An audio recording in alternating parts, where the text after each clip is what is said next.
Hello, everybody, and welcome to Wobblypod Presents Taking on Trek, Episode 5. I'm Joe. And I'm Dave Schmediballs. Those were good. I actually liked that ice cream when it was out.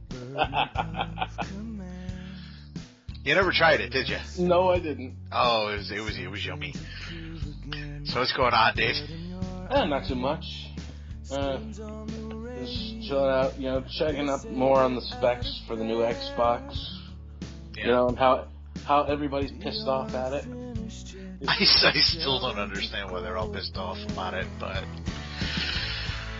at the end of the day, whatever. At the end of the day, your mom is still going to call it a Nintendo. Exactly. If you want to hear us talk a little bit more about that, we were talking about it last night on Wibbly Wobbly Geeky Weekly. So we just kind of quickly mentioned that we saw the movie and we kind of liked it. We can talk a little bit more about it here because this is a Star Trek podcast. Still without going too much into detail or without any spoilers at all, just curious as to what you really thought about the movie Star Trek Into Darkness. And if you saw it in 2D or 3D. 2D. You saw it in 2D? Yes. I actually ended up seeing it IMAX 3D. I can't stand 3D, it becomes a pain in the ass now. It's becoming too much of a gimmick. And you know me, 99.9% of the time I would agree with you on that, because we saw the Avengers in 3D and it was kind of like, On this one? Well, to be fair, you had Scarlett Johansson's ass in 3D.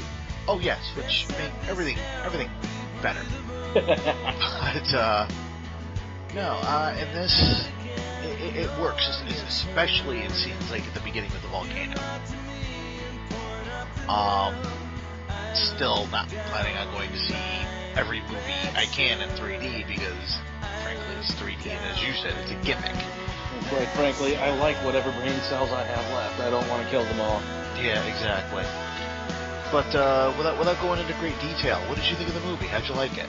Or dislike it, as the case may be? I personally, I liked it. I know you had some certain problems with it, but I enjoyed Cumberbatch's character. His acting is really well because I enjoyed him before Star Trek. When he was Sherlock, and I can't wait for the next season of that. But he brought a different dynamic to the character that made you want him to be a good guy. Yeah. No, I really enjoyed the movie. As you said though, lots of problems. Well, I take that back. I shouldn't say lots of problems, but there were a couple of things that really managed to just kind of tear me out of the movie for a little bit. And once my brain hits the think button, I really start thinking about things, and as good as the movie is, it does kind of start to fall apart when you really put some brain processing power into it. That's not to say I don't like it, because I really enjoyed the movie and I could easily recommend it. But, there's one or two, especially one gap in it that I'm like, why would you do something like this? Obviously, I can't really say what it is because we're going to review it 5 years from now. Exactly. Hey, it's kind of like another podcast. If you go to earth2.net and you listen to Bigger on the Inside, they just watched the Doctor Who season finale. They're not talking about it until they get to the end of their run. Just like when they were on the first Doctor. It's like, hey, I just saw David Tennant's last episode. That's good. We'll talk about it in about 4.5, 5 years. And that's exactly what they did. So. But the scene that you're talking to, I could understand why he, did what he did. Personally. It was a last resort thing. But, See, I don't know what to say because you won't Yeah, well, let like me I said, say much. we don't want to go into spoilers. But I guess just for the moment, we could end it there and both say that we definitely recommend the movie. You should definitely go see it. Is that correct? Yeah, sure. You should. All right. And we've just got a couple of pieces of news before we get into our episodes for the day. The first of which is you can already pre-order Star Trek Into Darkness from Amazon, Best Buy, and iTunes. I knew I should have waited for the DVD and Blu-ray. And real quick with Amazon. Amazon is offering a limited edition Starfleet Phaser along with the Blu-ray 3D combo pack for $80. Best Buy is offering $8 off a ticket to see the film in theaters. Exclusive content available for streaming instantly on Cinema Now, along with the promise of an early digital streaming version of the film prior to it hitting store shelves. Excuse me. iTunes. While the movie is now for pre-order on iTunes in both standard and high def, there aren't any announced extras. However, if you purchase a ticket to see Into Darkness through iTunes, you'll be emailed a free download code for Star Trek 2009. So you get a little something with each one. So it's like, hey, if you don't own the first of the new Abram universe, here you go. You buy your ticket through iTunes, and you get the first movie through iTunes. You don't have to pay for it. That's not too bad. $8 off a ticket means you're still paying anywhere from $2 to $10, depending on where you're going. And I'm not being funny, because if you're going to an IMAX, they're $17, $18, $19. But to me, it's just pointless right now. The whole pre-ordering thing. They're just going way too fast with the Blu-rays and DVDs. Well, the Amazon, I can actually understand that one, because where you're getting the limited edition phaser, if they're going through the company that we're going to talk about in a little bit, it's so they know how many they need and how many to have for the pre-orders. That one I can kind of understand getting a head start on. Best Buy, if it's just to save $8 on the ticket, big deal. And iTunes, again, if it's just to get the movie because you don't own it, okay, almost makes sense, but really it's probably about $5-10 at this point. Just go buy it. And you said you have a piece of tech news. Oh, yes. Star Trek is coming to life, folks. The tricorder, which Bones is used, which any doctor has used, is becoming a reality with Scando's Scout. It is a small device that's it's about the size of your palm of your hand, not even smaller than that. It monitors and tracks your vital signs, your temperature, your ECG, your electrocardiogram, heart rate, oximetry, and strength just by holding it up to your forehead for 10 seconds. It's a good way to find all your vitals really quickly. The new this version is actually going to be running about $149. But if you want to buy it now, I think additional Indiegogo backers will be able to buy a Scout for $199. Right now you got. I'm looking at it right now. It's like $10 just to stay informed. Throw in $10, they can let you know when it's coming. The early birds, as you said, is sold out. That's the $149, and then you get the first responders. That's $200, and you get your Scanado Scout and a free app before it gets to the stores. Free shipping in the U.S., $15 for Canada, and $25 elsewhere. And then as you go up, you get more and more. So Well, that's also not all. The thing about an update on the device, it also created a saliva test that can determine quickly if you have anything from the flu to strep throat. Exactly. That's going to end up putting a lot of lab techs out of work. No.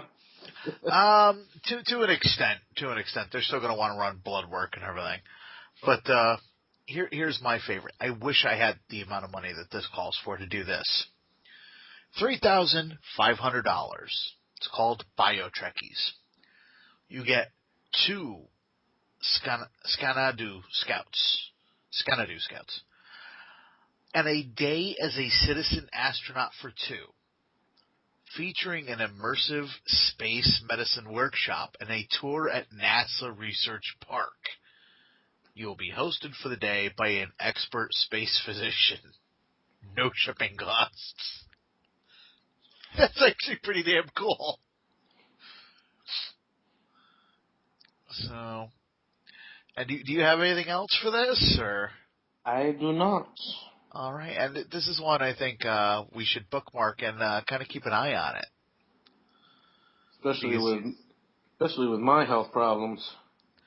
Yes. So what? You got a kidney and a half. What do you want? 2.5. 2.5. All right, and for my last piece of news, I don't know if have you ever heard of QMX before I mentioned it tonight, by the way? No, I have not. Well, for anybody out there who pays attention, QMX is just an awesome site. They have licenses from Stargate and I almost said Serenity. Yeah. Serenity, yeah. Serenity. Yes. It's if Firefly and Serenity had a baby. But they named it Joss. Anyway, if they have Serenity, they have Firefly, they have Star Trek, which is the one we're getting into now. They are doing props from the new movie. QMX has really high quality replicas, which means it's also high quality price. At the end of the day, it is so worth it. But right now, what I'm seeing is they have the Command Division badge, which is what you see on Kirk's shirt. They have the new version of the phaser. You can get a Starfleet Academy class ring, a United Federation of Planet flag, which that alone is like, are you serious? I would actually fly that thing outside my house because yes, I am that big a geek. You also have the History of Starflight USS Kelvin. This is basically a little replica of what Kirk had in the bar fight scene from the original movie, when he's sitting there looking at that little thing that his father was on, the little version of the ship. And you also have what looks like a little desk ornament of the USS Vengeance, which is the massive ship that the Admiral and later on the other Cumberbatch. Huh? Cumberbatch, no spoilers. Yeah, later on Cumberbatch takes over. But which that in itself is a brilliant looking ship. Fooled you. It fooled a lot of people. But when you see it, you know why. And I'm trying desperately not to say Admiral Cartwright again. Because that new ship that's in the movie is a Dreadnought class. Yes. So, or the Abrams' version of a Dreadnought. So, all right, and that's all I've got for news. How about you, sir? I have nothing. You have nothing? Nothing. Well, in that case, we should get to Although I did see an old Star Trek character, in an old show today. You saw an old Star Trek character in an old show? I was watching My Three Sons today, and then it was an incredibly racist episode. They went to Hong Kong. The kids were saying, he don't talk like this. Oh my God! But George Takei was in that episode. Oh, was he really? Yeah. Oh, please tell me he wasn't going. He don't talk like this either. No, that's where they were talking about. One of the little kids just says he doesn't. Basically, I think he was comparing, to Mickey Rooney's, interpretation of what Asian people think. Yeah, from Breakfast at Tiffany's. Congratulations. That's one of the most racist movies ever made just because of that one scene. But I guess from there we can get into our 2 episodes today. We're still in Star Trek Enterprise, Season 1, Episode 9, Civilization, and then we'll go to Episode 10, Fortunate Son. Dave, if you want to go ahead and do the synopsis for Civilization, go ahead. Yay! Okay, well, the show starts out. You got Archer showing up on the bridge. Says, well, what's on the agenda? And T'Pol gives him a long list of crappy, boring shit to do. Then Trip pulls out, says, you know what? We found this. It's a planet with over 500 billion people on it. And then he gives Archer gives T'Pol a bit of a dirty look. You might want to lead with that one, we're out here looking for life. And there it is. So they get to the planet, realize that they are pre-industrial, which means they think early 1800s maybe, late 1700s, early 1800s. But T'Pol is picking up an antimatter reactor on the surface. And how can this be? So they're going to go down and, investigate against T'Pol's recommendation. So they put on disguises. They take a look at the aliens, look up close, and they give themselves a surgery job.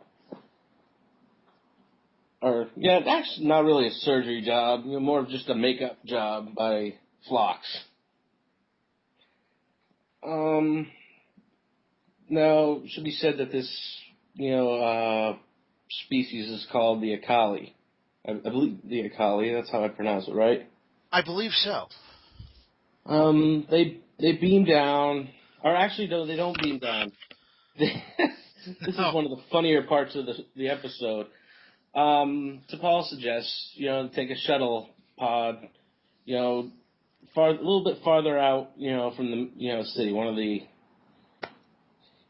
and Archer makes a comment, I guess this is why aliens are always landing in cornfields. Yes. That's actually one of my favorite lines in that episode. Well, so they go down, this was actually a nice chance for T'Pol to let her hair down, so to speak, because it covered up her ears. She must have been so happy to not have to wear the Vulcan wig for an episode. Yeah, because it's like a lot of hair to fit into that little wig. Oh, God, yeah. They get down there, and Hoshi starts noticing that a few people, they look sick. There's a lot of sick people. Trip and Archer, because they've split up, they do some scanning and it leads them to a shop. They try to break in, and there's a force field blocking the way. They break in at night, And then they are confronted by a local named Rian. Excuse me, I'm sorry. Archer starts spewing out a bunch of lies, really bad lies, reminiscent of, the original series. That's how bad they are. His head was caught in a mechanical rice picker. So, T'Pol does the only thing she can do. Shoots her in the back. Yeah, it's kind of like, really? That's the way you're going to go. Okay. You couldn't pinch her? Exactly. Shoot her? I mean, those things leave scorch marks, Shoot first, pinch later.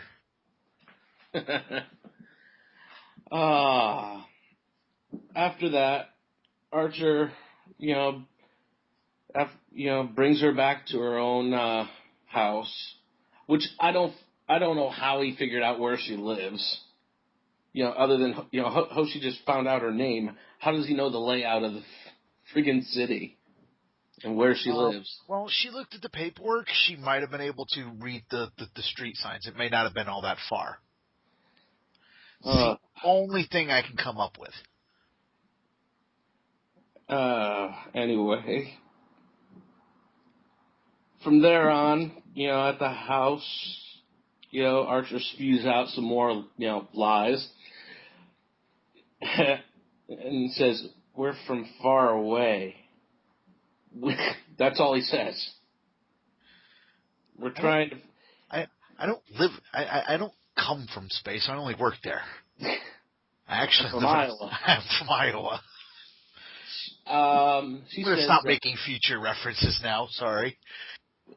She says that she's been investigating the shop where Archer and Trip were because people have been getting sick, and it didn't start until that shop was there. And she centered it. She's actually a scientist in the making. She's got a really good setup, in her house that wows T'Pol. Even, she thinks it's an impressive setup, even though she doesn't really. She just says it's impressive.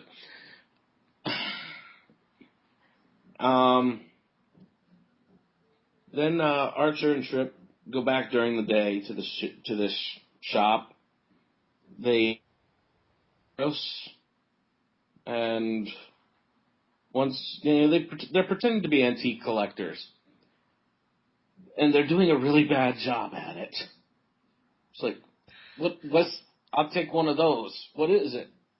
Don't you know your own? Don't you know what you're selling or buying? No, actually, Trip says, "What is it?" And it's one of the deities from the planet. Oh yeah, that's right. That's right. While Trip is talking to him, Archer scans him, finds out that, he's not human. Or that other race, the Akali. Yes. And he scans him back, and everybody scans each other. That sounded really dirty. I know. I scan you, you scan me, we all scan each other. Wait. Did I actually manage to just get a John Cena reference? Yes, you did. I need to be shot now. He tells them that, you know what, I'm here because we were part of a scientific mission like you were, but I enjoyed it here. I wanted to stay.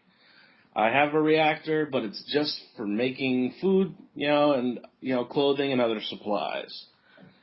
To which Trip says, bullshit. There's too much power. That's too much power for just food and clothing.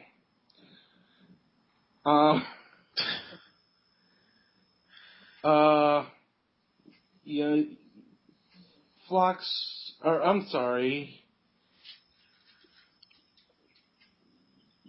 I'm trying to catch up with my notes here. It's all right. Take your time. Archer, tells about the illness, and he basically says he lies and says that it's a virus native to the species. Now you've got Archer and Rayanne observing the shop at night, trying to see what's, doing all these deliveries. Because she's been staking out the shop for weeks now, noticing that there's deliveries at night. So Archer's with her. They're sitting there, they're watching, and all of a sudden, Archer doesn't understand her. His translator's broken down. So what's the captain to do? Make out time. It's time to make out with, the, flavor of the week. Well, he's making out with her. He's fixing his translator. And when he thinks he's got it right, it isn't. So he, goes back in and makes up the excuse, I saw somebody. I was just trying to keep our cover. Which, yeah, this comes into play at the end of the episode, too. But... Oh, yes. Yeah, I will get to that. They see somebody come out with 3 crates. They go to the woods. They follow the crates to the woods where a small craft tractor beams them up into its cargo hold and takes off. They are then attacked by this, one of the associates of Garros. One of Garros' associates. And they have a phaser fight right in front of her. Yeah, at this point, it's like... Prime directive, gone. There's no prime directive yet. Still. They're you got to remember, this is pre-Federation even. So they're trying to not show her this stuff, but if it's a choice between being shot in the head or defending her, he's going to go with the I'm going to defend her. To which he says, stay here, I'm going after him. What does she do? She does what every good companion on Doctor Who does and ignores him. Of course. Wait, wrong show. Archer fights. He wins. With her help. With her help, yes. Because one of them was sneaking up on her and she did call out to him. And discovers that these aliens are from the TV series V. When their makeup comes off, they look like lizards. Yes, that's in my notes. But he steals something, device from, the downed man, and they break into the shop to where the reactor is being held. They try to turn off the dampening field that keeps Enterprise from transporting the reactor out, but Archer has a bit of I know technology, I can do it. I'll press the blue button, which promptly shuts and locks the doors and lets everybody know they're there. All they needed was a cat, and they could have recreated a scene from one of the Lethal Weapon movies. Meanwhile, she's telling you, wait, why not press the yellow one? That looks different.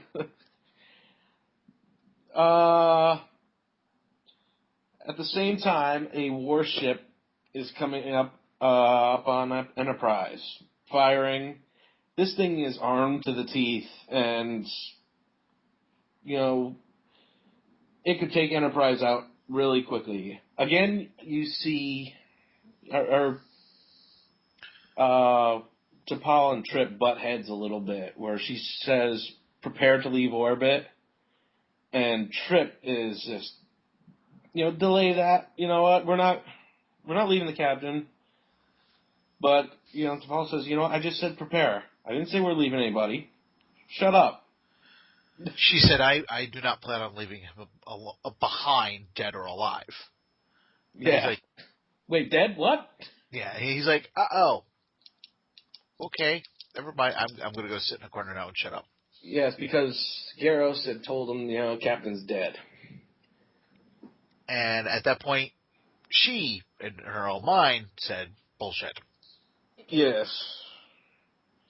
After a little bit of fiddling and stuff, they get the dampening field off the reactor. And the Enterprise proceeds to beam it up and beam it into space right in front of the ship in front of it. And blows up an antimatter reactor in their face. Which I like that use of the transporter. I thought that was actually pretty smart, considering they're still learning what they can and can't do with it.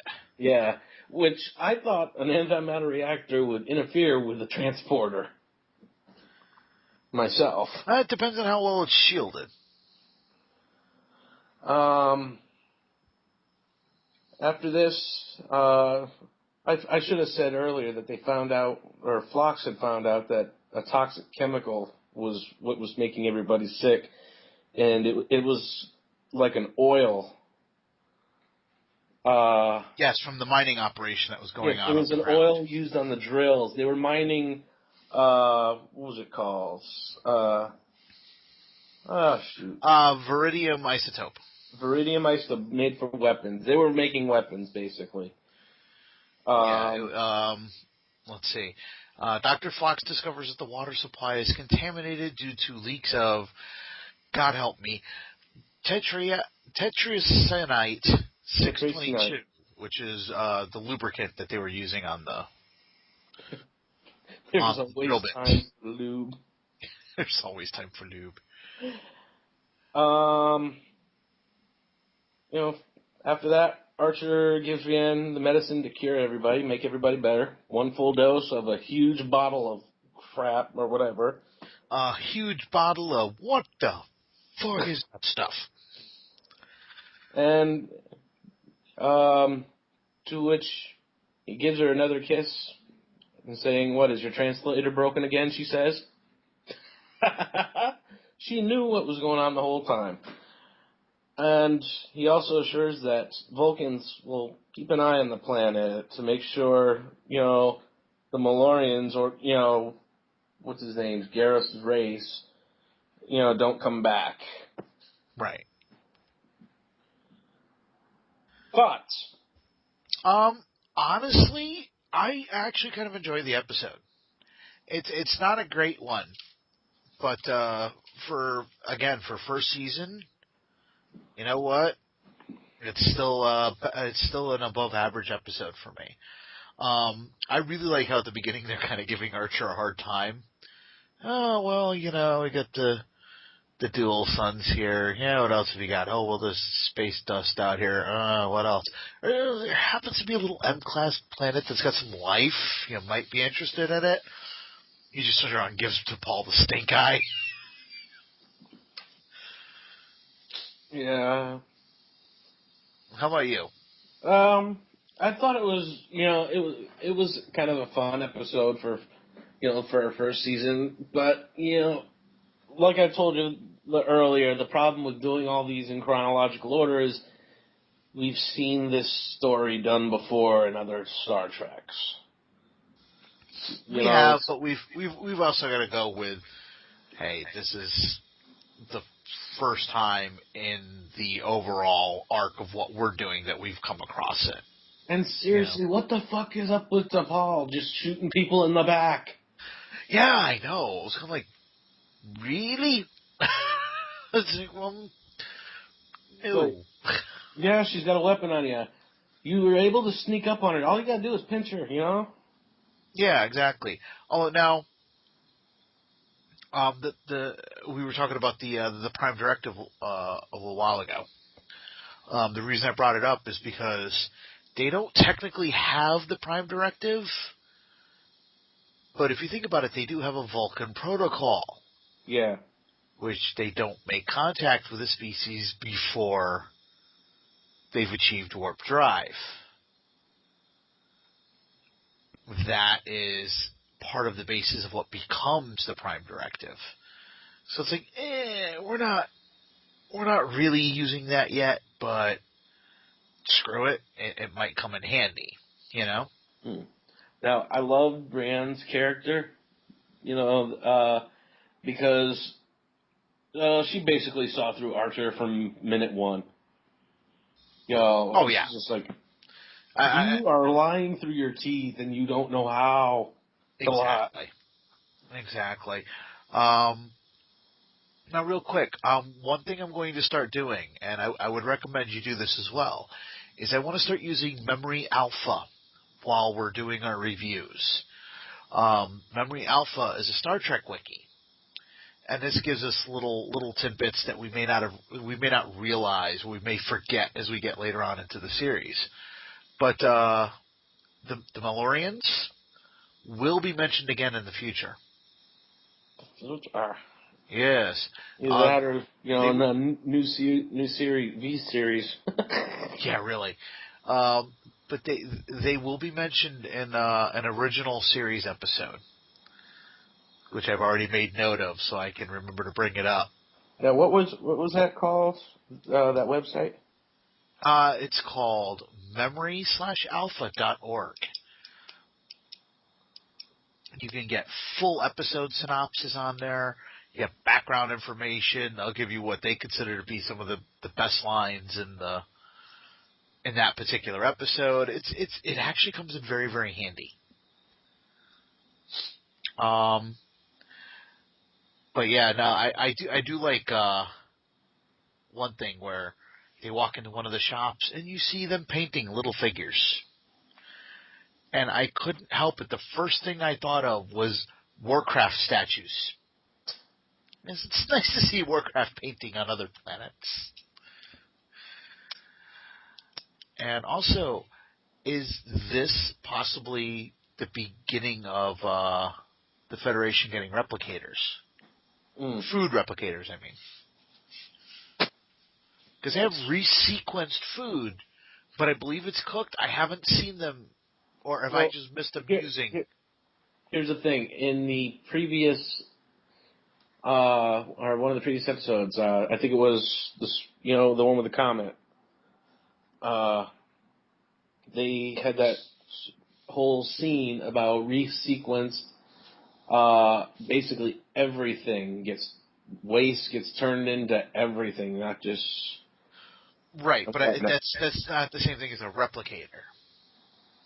No, resequenced is almost the same, because replicator takes protein packs and turns them into food. Also, this is the first reference we've had to the Tellarites. Yeah. Which I thought was pretty cool. And fat bastards. Fat, hairy bastards. Which in one of the fan series we're going to go through much later on, one of the Tellarite, a Tellarite is the main character is one of the main characters for the series. So, but if you were to say if it was an average episode, if you would recommend it, what would you say it was? I'm sorry, say that again. I was reading. Are you going through the wiki? Oh, a little bit. Yeah, like I said, this is definitely something that we're gonna be using from here on out because it'll come in very handy. Doesn't mean you cannot watch the episode. What would you say? Would you recommend this episode? Not recommend it? Yeah, it's Enterprise's first time, checking out a species that's, never untouched, by anybody. Vulcans haven't been there, and the only people that have been there weren't there for, to be noticed. I'm losing my mind here tonight. You think you had a mind. I'm sorry, what? It's a good episode. I think it's an above average. I like it. I could recommend it. It's not one that I'd watch over and over again, but it's definitely worth a sit down. It's definitely enjoyable. All right, and with that, we'll go on to our next episode. Episode episode 10. I'm sorry. Fortunate Son. We start off with the captain and first officer of the Fortunate cargo ship. The name of the ship is Fortunate. Excuse me. And they're just sitting there tossing a football in low gravity, which I thought was actually pretty cool. They're talking about, hey, was there a problem? There was a problem in one of the cargo bays. Yeah, it's been fixed when they're attacked by the Nausicaans, who kind of come into play in a certain captain's life in TNG much later on. Yeah. Poor bastard. Oh, come on. It happened twice. It was fun. Oh, yeah, I'm sure he enjoyed it every time. I enjoyed it the second time because he's laughing his ass off. This is true. Anyway, they managed to get a distress signal out, and the Enterprise shows up a little bit later to help them out. Turns out that their captain has been injured, and the first officer is taken over as temporary captain. We also find out that him as temporary captain, he is not necessarily all that bright. But we'll get into that as we go. Enterprise, being the only ship in the area, is ordered to investigate. They contact the crew of the Fortunate. They're not all that happy with that at first, but Archer is eventually able to convince them, and look, we're here, got no reason to not help you. We can get the equipment that you need, help you get your ship up and running, and you can leave. Turns out the reason that the crew is, especially the first officer / acting captain, is not that thrilled about this, is because they have one of the Nausicaan pirates on board. Meanwhile, Fox made his appearance in the episode and told them, your captain will be fine in about 3 or 4 days, and left and has never heard from again in this episode. Which is kind of sad, but hey, you can't get every character into every single episode. Meanwhile, you've got Travis Mayweather, and the first officer, Matthew Ryan.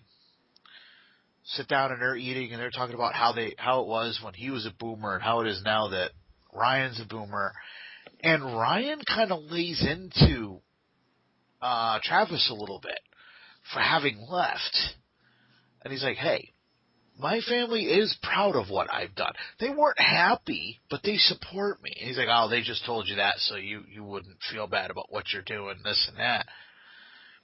And he's like, so what? People shouldn't join Starfleet? He goes, well, not if they're a cargo runner, and ends up leaving and going back to his quarters to talk about how cool he is. There, Jesus. Yeah, I left the entire steak. If I were Mayweather, I'd have said, what the hell's wrong with you? And ate a steak. Give me your potatoes. Give me your baked potato then, God damn it. But in the meantime, we've got T'Pol working with, I'm assuming he's a lieutenant. I'm not. I believe they said his name a couple times. Unfortunately, I didn't catch it. But he's the one who's kind of questioning Ryan a little bit here and there, where he's like, "Look, are you sure we should be doing this?" Meanwhile, you've got kids running around playing hide and go seek, and T'Pol walks over, opens up a vent. And was that a little girl or a little boy hiding there? It was a little girl. It was a little girl. Okay. And they're like, have you seen Nancy, whatever her name was? I do not know who Nancy is. And you go around the corner, and she pops out. She goes, thank you. She's like, all I did was tell them the truth. And she looks in, she's like, oh, this isn't done. And he's like, oh, we'll take care of that. And he's kind of eyeing her like, would you go away? That's pretty much how they found. I'm sorry. She actually noticed that the power was still being directed towards weapons. Thank you. Yeah, well, the internal sensors were still down. That's what it was. Yeah. And most of the power was being directed towards the weapons. But DePaul noticed this, and you know what? Maybe it's time to scan the ship with the Enterprise. Obviously, she doesn't say this, but so obviously this is what the Enterprise does, and finds out that there is a Nausicaan on board, and that they have been torturing him. They're trying to get the code for the shields so that when they fire their dinky little plasma cannon at the Nausicaan ships, it'll penetrate their shield and damage, possibly destroy the ships. So they go in, and I apologize. Fox does show up for this because he wants to give the Nausicaan a medical exam, make sure that he's not beaten up too badly. So you get him, T'Pol, and Archer, and was Reed. Trip with him? Reed was with him. Okay. And Reed, they all go into one of the cargo containers, and evidently Ryan must have realized what was up once he was called into the office, because he had a little trap set up, whereas he had another crew member with a phaser rifle and him start a shootout in a cargo bay. They blow a small hole, just big enough to decompress the cargo bay, close the door, and detach it. They detach the whole section of the ship. Exactly. The Fortunate takes off into warp. The Enterprise has got to hang around, send out a second shuttle, because the first shuttle was set adrift. So not only do they got to pick up the crew, they've got to pick up the second shuttle. Then they can go after the Fortunate. In the meantime, the Fortunate manages to find out where the Nausicaans have been hiding. And he's like, well, we've got the codes now, because he beat the crap out of the Nausicaan a little bit more. He's like, we've got their shield codes now. We can take them out. Blah. You gotta admit, his torturing technique sucks. Evidently. But, because even Nausicaan's like, dude, really? This is the best you got. If you want, you can sit down and I can show you what the hell I know, because, dude, you got nothing. But, Ryan's like, okay. He goes, they fly around because there's an asteroid field, and the Nausicaan ship takes off and goes around the other side of the asteroid, and the freighter follows it. And as they follow it, you see two more ships at a docking area, which at that point I would have gone, you know what, just hit the warp button now. Do whatever you need to do to get us the hell out of here. He goes, nope, we have the codes. Fire a couple of shots. Gee, what do you know? Torture doesn't work in real life, and the Nausicaan gave him the fake codes. Actually, I think the first shot went through. After that, I think they recalibrated their shields. No, because the navigator says the shots have been ineffective. The first one went off against the first ship. No, yeah, against the first ship, the shots were ineffective. Because he's sitting there and he's like, well, the shield codes basically aren't doing anything. He says, oh, well, in that case, let's go to warp.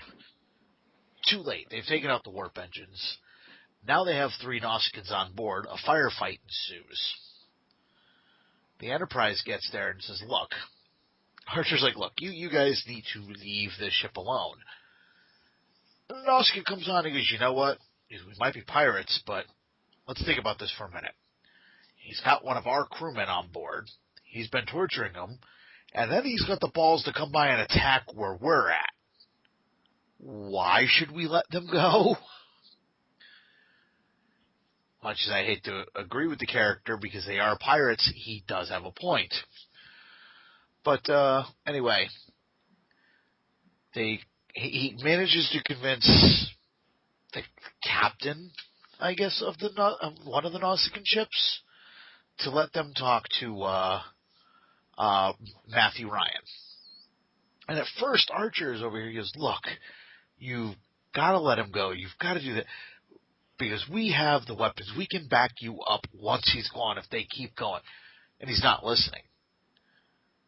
When Travis gets up, and I don't know if there was a head nod or if Travis just called Matthew on his bullshit or not. I think that's what it was. Well, the first time Travis just started talking. The second time, he asked for permission.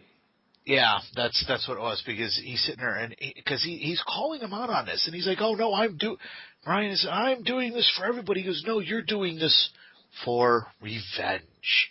You're doing this because you feel slighted." He says, "The next time the Knots are going to attack, he goes, if you go through with this, he goes, not only are they going to kill you, but they're going to kill other crews." He goes, "How the hell do I know that they're not going to come after the Horizon, which is the ship that his family is on? He goes, how do I know that they're not going to show up on the Horizon's front door, kick it in, and kill my family?" He goes, "I don't want my family getting hurt because you're an asshat." Is pretty much what he tells him. Which that kind of gets through his thick skull. He lets him go, and the Noskins do hold up their end of the deal. They've fired on the Enterprise a couple of times. The Enterprise has fired back, but it hasn't really gone into a full-blown fight yet. But he lets he lets his hostage go. The Noskins leave, and they get the hell out of town. They let the freighter go, and they let the Enterprise go. A couple of days later, the captain of the freighter wakes up and has demoted the first officer to the point where he's doing nothing but scrubbing particles out of an accelerator, I think it was. Yep, he's cleaning grease traps. Yeah, pretty much. He's basically the fry cook at this point. Says, "You know what?" He says, I kept them on because I trusted him. And he goes, and it's sad that I've lost this trust in him. Hopefully someday I'll get it back.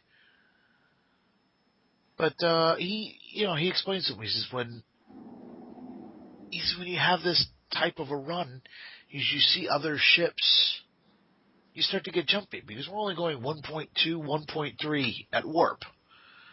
He goes, we're going to have to get a warp 3 engine just to keep up with everyone else at this point. Because otherwise, my business is going to shut down. But at the end of the day, it didn't affect... What Ryan did won't just affect the Fortunate. It's going to affect all the other freighters. Because Ryan, in a way, did have a point. He's like, we keep being attacked. We have to defend ourselves. But at the same time, he didn't go about it right. They need to get to their places faster. Unfortunate, but hey, instead of it being the 2-3 year run where they could sit there and enjoy themselves and play their football, they're going to be going 6 months at a time.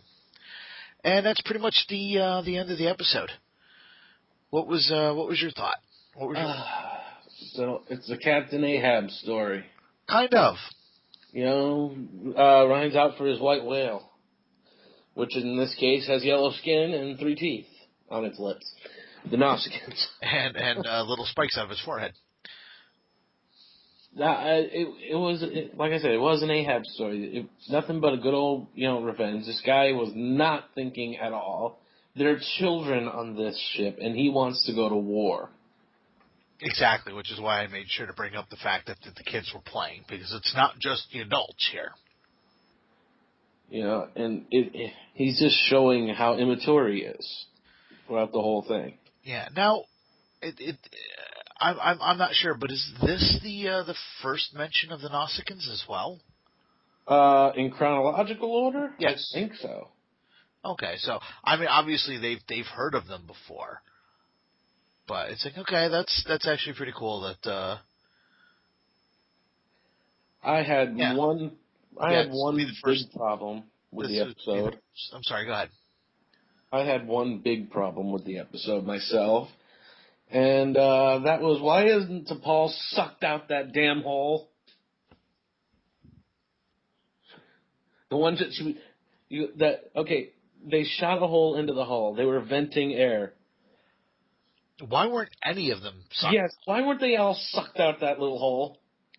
I could have seen if maybe there had been a box that suddenly got sucked up into it and was blocking the hole or something temporarily. T'Pol was standing right next to it. Yeah, she should have gone straight out. She should have gone out Alien Resurrection style. Yes, I was thinking that about that whole scene. I'm like, okay, there's a little hole there. She should be just like screaming until she just comes out liquid the other side. The last thing we should have seen was one of her ears popping out the hole.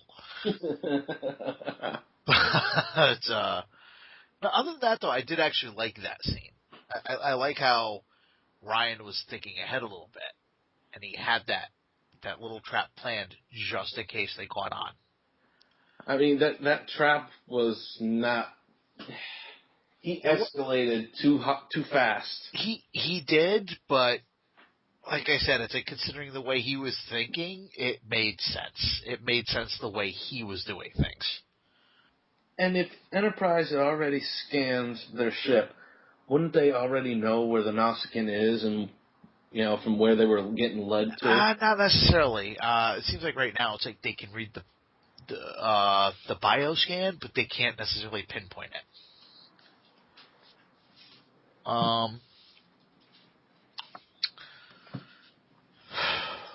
Yeah, I like how they gave some nice backstory to Travis. Yes, this was a Travis episode.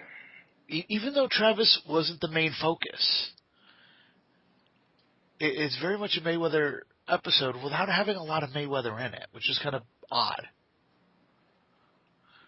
But I did like the conversation he had with Trip and Engineering as well. We're talking about, hey, I can understand why he's doing this, but maybe it's time for them to catch up to us. I didn't have a whole lot of notes, but like I said, I also really liked how Travis just stepped up and started talking to Ryan at the end of the episode. Yeah, the first time he did it out of, the second time he's like, you know what? I got this. Well, he's like, look, he's a boomer to boomer. He needs to listen. I also liked when he talked to Archer as well. He had that scene in the cabin with him. Yeah, says, I'm not questioning your orders, but... He says, I'm not, but I kind of need to understand it. That's why he's like, no, he's like, that's fine. That's one thing I like about Archer is as long as you're not outright going against him, it's like, hey, this doesn't really make sense to me. Can you explain it a little bit? He's more than happy to do that. That's why he sat there and he's like, well, what do you think he's going to do? Oh, Ryan's going to blow him out of the sky. Okay. Do you really think we should let that happen? And that's when Mayweather's kind of like, yeah, right? You're right. Okay, yep. No, I understand it now. He says, that's good. Now, do you have any other orders of mine that you'd like to question? But when he says it, he's got a big smile on his face because he knows he's just pulling his leg. Do you have any other notes on it? Resequenced meatloaf.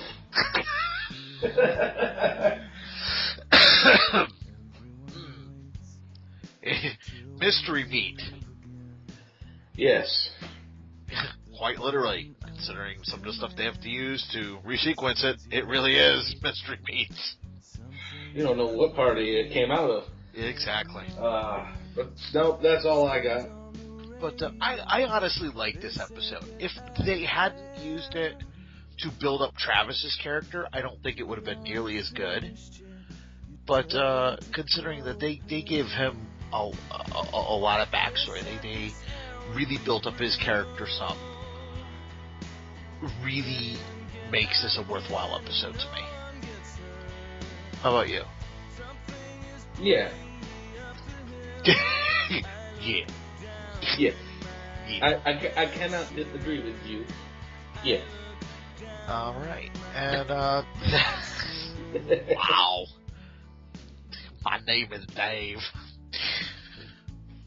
And that's going to be it for this week's episodes. Next week we will be covering episodes 11 and 12 of Season 1 of Enterprise. Those being Cold Front and Silent Enemy. Alright. Dave, do you have any final words for our listeners? Like, maybe someplace they can contact us at? First of all, I'd like to say, listen to us, please. No. I hate to think that my life is for nothing. No. You can reach us at Wobblypod at yahoo.com.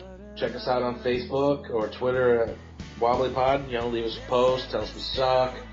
I've already noticed on YouTube where we are, where you can catch us. We've already got an unlike on one of our episodes. Yeah, that doesn't surprise me. That's cool. It means somebody at least looked at it for 2 seconds and went, "This sucks." Alright. On that note, I'm Joe. And I'm Dave. And we will see you in 2 weeks' time for another episode of Taking on Trek. Good night.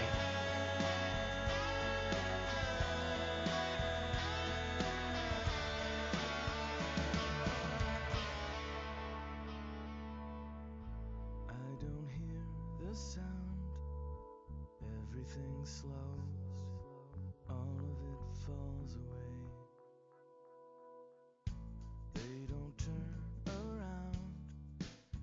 Everyone knows it won't be them today. Instead it was me. Go down dramatically, stretching